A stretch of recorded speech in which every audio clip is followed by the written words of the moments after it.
Today, we're going to continue with speaking boldly. And the character which I want to look at is Nathan. You know, Nathan's fearless faith. Nathan was the one who confronted King David when he fell into sin. I mean, here was David, a man after God's own heart. Oh, David and Goliath and just all the wonderful stories in which we read. But David was like any of us, and he got lazy in the Lord. And at the height of his prosperity and victories, he fell into awful sin, and he went into having an affair with a woman, Bathsheba. Then he got her pregnant. He didn't want anybody to know. So he set up her husband to die. It's a horrible, horrible story. Bathsheba and David thinks they got away with this. No, nobody gets away with anything. So Nathan, prophet of God, okay, David, he knew. He's confronting the king. No one ever confronted a king. Well, Nathan did.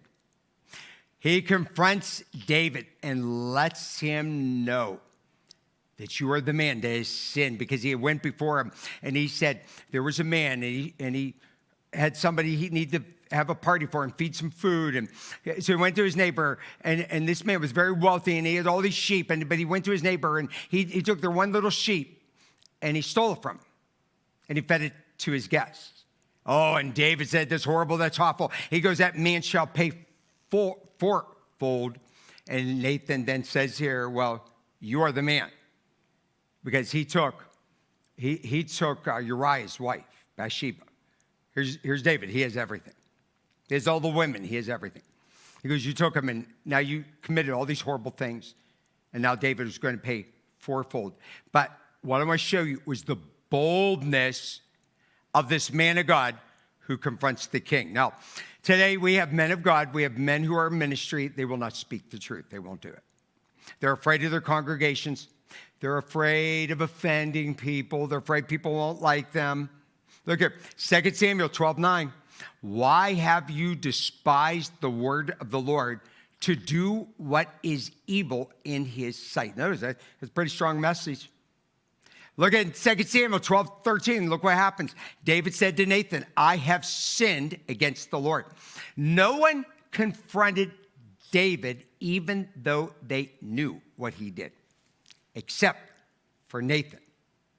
David came into repentance because Nathan loved him and cared about him enough to boldly confront him about what he had done. The only way to achieve the impossible is to believe it is possible. Listen, you have to have boldness. When you're doing something for the Lord, you have to have boldness. When God has told you to do something, and you're looking at people, they will never change. They'll never come to know God. They may not now, but 20 years from now, they may. We look at the life of Charlie Kirk. Let's follow suit. Speak the truth. Stand for the truth. Do not be afraid. Trust in the Lord.